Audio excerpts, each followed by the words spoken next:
చదువుకోవాలని చెప్పేసి చాలా మంది కోరికగా ఉంటుంది.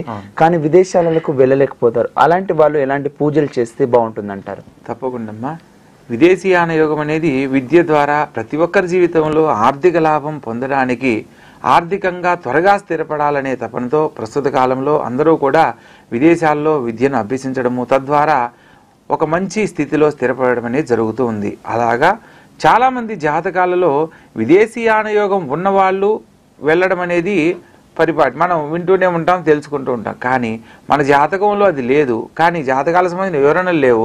మనకి విదేశాలకు వెళ్ళాలి అనే తపన కనుక ఉన్నట్లయితే అటువంటి సందర్భంలో కూడా తాంత్రిక విధానాన్ని అనుసరించి చక్కగా విదేశాల్లో స్థిరపడే యోగ్యతను పొందడానికి అవకాశం ఉంది.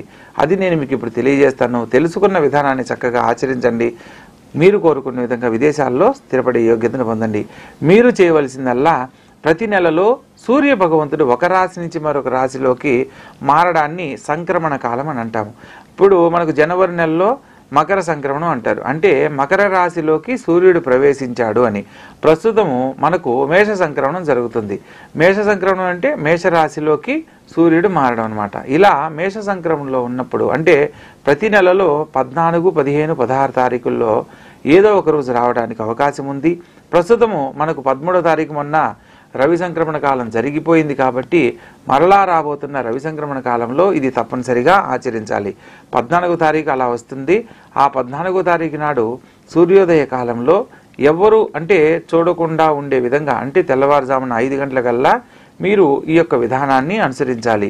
మీరు చేయవలసిందల్లా మీకు దగ్గరలో ఏదైనా ఒక రావి చెట్టు కనుక ఉన్నట్లయితే ఆ రావి చెట్టు వద్దకు మీ అరచేయి పరిమాణంలో సరిపోయే ఒక చిన్న మట్టి పాత్ర, మట్టి కుండ లాంటిది తీసుకొని అందులో తెల్ల నువ్వులు మరియు బెల్లం ఈ రెండూ కలిపిన మిశ్రమాన్ని అందులో ఉంచి దీన్ని ఆ రావి చెట్టు మొదల దగ్గర చిన్న పాదులాగా తీసి అందులో భూమిలో ఏర్పాటు చేయాలి. కొయ్యకుండా రాలిపడిన ఒక రావి ఆకును తీసుకొని దాని మీద మూతలాగా ఉంచి ఈ యొక్క రావి చెట్టుకు 21 ప్రదక్షిణ చేయాలి. 21 ప్రదక్షిణ చేసే సందర్భంలో దత్తాత్రేయ స్వామి వారి మంత్రాన్ని పఠించాలి. మంత్రం తెలియజేస్తాను. చక్కగా ప్రతినిత్యము మనం ఆ రవి సంక్రమణ కాలం వచ్చేంత వరకు కాలాన్ని వృధా చేయకుండా మంత్రపఠనాన్ని కూడా ప్రతినిత్యం ఆరాధించవచ్చు. ఆ మంత్రాన్ని తెలియజేస్తాను. చక్కగా నోట్ చేసుకోండి. యూట్యూబ్లో సిటీ విజన్ డివోషనల్ యాప్ కూడా ఉంది.